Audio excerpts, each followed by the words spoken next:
Bom, a ansiedade, por definição, é um conjunto de manifestações de um organismo frente a um evento que ele possa considerar ameaçador, que ele interprete como ameaçador. Essas respostas elas podem ser fisiológicas, cognitivas e comportamentais. No Brasil, 10% da população sofre de ansiedade. No mundo, 10% da população faz uso de um tranquilizante, que é uma classe de medicação que age para reduzir a ansiedade.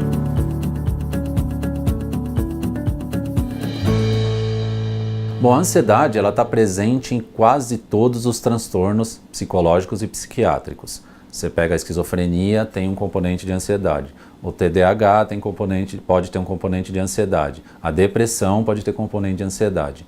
A ansiedade ela é um misto de interpretações que a pessoa faz da situação, onde ela não se sinta segura ou preparada para enfrentar aquela situação, mas ela tem também um componente fisiológico, que é muito forte, o que faz também a pessoa ter ansiedade. Por exemplo, no transtorno de pânico, a pessoa às vezes ela não tem como base uma ansiedade, mas ela interpretando uma sensação, uma descarga, uma ativação de ansiedade que o corpo dela fez automaticamente sem ela ter consciência, ela interpreta aquilo de forma errada, aí já por um processo cognitivo e retroalimenta aquela ansiedade. Na ansiedade também tem o componente comportamental, onde a pessoa ela evita uma situação, ela foge de uma situação, ela fica imobilizada e dá o branco, ela não consegue lidar com aquilo. Então você trabalha com a abordagem comportamental, com técnicas de exposição. Só que em relação à fisiologia, aquela descarga neurofisiológica, até então você consegue trabalhar só com o auxílio da medicação e que a gente sabe que não é eficaz em todas as pessoas e também tem um grande conjunto de manifestações que são desagradáveis também e tem pessoas que são aversivas à medicação. Então, o neurofeedback ele entra para complementar, para integrar o tratamento cognitivo-comportamental para atuar na redução da ansiedade fisiológica, neurofisiológica, na ativação neurofisiológica. Padrões cerebrais eles estão diretamente ligados a padrões mentais. Quando você altera o cérebro com uma química, com uma medicação, você está alterando um padrão cerebral que, consequentemente, vai alterar um padrão mental, a forma que a pessoa enxerga o mundo. Esses padrões mentais, eles podem ser treinados também pelo neurofeedback. Por exemplo, o ritmo alfa ele é encontrado em pessoas tranquilas, pessoas que estão relaxadas, pessoas que estão tensas, com medo, ansiosas, elas têm um baixo ritmo alfa no cérebro. O que a gente faz? A gente treina para essas pessoas aumentar esse ritmo alfa. É um padrão de ansiedade. Outro ponto que a gente tem que diferenciar, que a gente costuma diferenciar na clínica, qual é o tipo de ansiedade da pessoa. Tem pessoas que têm ansiedade por pensar demais. A pessoa rumina, pensa, tem muita preocupação. Essas pessoas são caracterizadas por um excesso de ondas rápidas no cérebro, como se o cérebro dela estivesse funcionando demais, de forma desorganizada.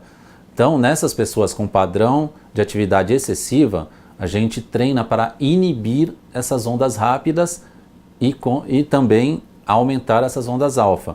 Com isso, a gente consegue intervir na fisiologia, auxiliando a medicação ou até substituindo a medicação, de forma mais duradoura, né? Eu vou dar um exemplo de uma pessoa com transtorno de pânico, em que o transtorno de pânico ele tem a característica cognitiva, comportamental, mas tem uma característica muito marcante fisiológica. Como eu já falei, a pessoa passa mal, sente sensações fisiológicas, como o batimento cardíaco acelera, ele começa a suar, a respiração fica rápida, ela não tem uma respiração frequente e regular, né? Então o que a gente faz? A gente, com o auxílio do equipamento, a gente pega uma taxa de respiração ideal para aquela pessoa, para aquele organismo. Então ela vai aprendendo no dia a dia na clínica a se autorregular, isso de forma voluntária, a tua respiração. Com isso, consequentemente, ela ganha uma autorregulação também em seu batimento cardíaco, porque a respiração, o sistema respiratório e o cardíaco, eles têm uma sintonia fina, são até regulados na mesma região do cérebro. Então, essa pessoa consegue se autorregular nesses padrões de resposta fisiológica. E isso ele conseguia já lidar um pouco com essa ansiedade, com essa reação dele ao sintoma. Trabalhou o comportamento, ele parou de evitar alguns compromissos, ele passou a andar de metrô, passou até a andar de avião. Outra coisa, a gente trabalha também ondas cerebrais. Por exemplo, essa pessoa ela tinha um padrão cerebral de reduzida onda alfa. Ele não tinha tanto excesso de onda rápida, mas tinha onda alfa em quantidade reduzida. Então a gente trabalhou com ele para ampliar essa quantidade de ondas alfa e com isso essa pessoa começou a ter menos reações. Ela falou, eu não sei o que acontece, mas eu vou para um lugar que antes eu me sentia muito ansioso, sentia todas aquelas reações e hoje simplesmente não acontece.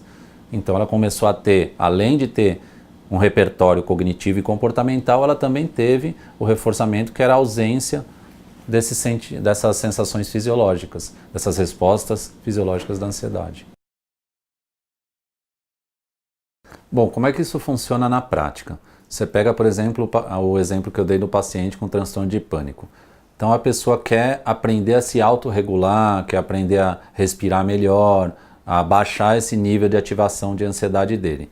Então, por exemplo, no biofeedback a gente coloca sensores no dedo dele para pegar a taxa de sudorese, a resistência da pele dele.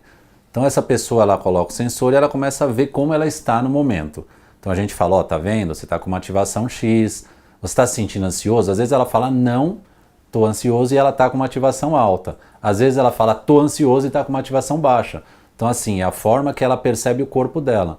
Então a gente, com as técnicas de respiração, de mindfulness, eles começam a fazer os exercícios diariamente. Então ela começa, o próprio computador, ele mostra por imagens visuais, por som, como que ele está. Por exemplo, a gente tem um protocolo bem legal, um design bem legal, que é um jardim que ele está todo sem cor, sem água, tem um riozinho no meio. Então essa pessoa começa a respirar. À medida que ela vai baixando a taxa de ativação dela, o cenário vai ficando bonito, vai aparecendo borboletas, o rio vai descendo.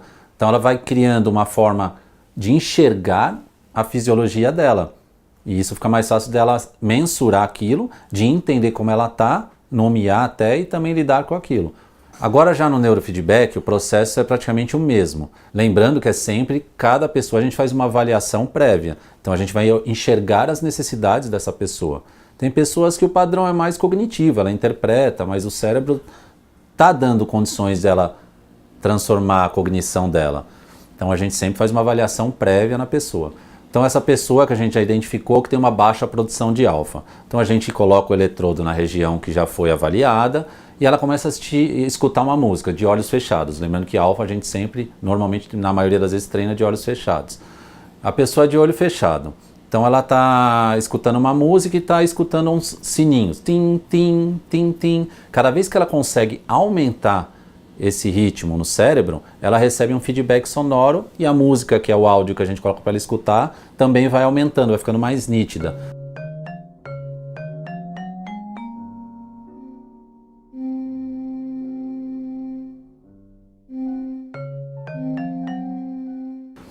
Pense naquela criança que estava na escola e fazia a lição e a professora ia e dava uma estrelinha para ela. Quando você consegue aumentar o seu padrão alfa, você recebe um estímulo, um reforço positivo, tim, tim, e com isso ela vai aprendendo, o cérebro dela vai aprendendo através da neuroplasticidade, aprendendo e criando novas conexões para produzir aquela frequência de onda, né? A parte visual, por exemplo, a gente quer reduzir o excesso de ondas rápidas, então a pessoa está assistindo um filme. Então ela está assistindo um filme, ela consegue reduzir o excesso de ondas rápidas, o filme fica nítido, ela recebe também o sininho, o feedback do sininho ele é constante em todos os treinos. Só que ela está assistindo, então o som fica bom, o áudio do filme fica bom. Então assim, inconscientemente ela quer assistir aquele filme de forma agradável, com a imagem maior, com o som mais nítido.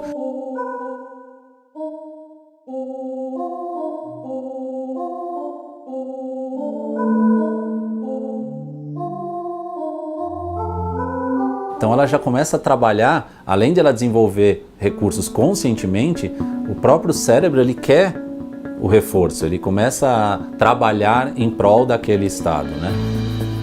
Qualquer pessoa, mesmo fazendo uso de medicação, está apta a fazer o treinamento cerebral. Basta procurar um profissional qualificado.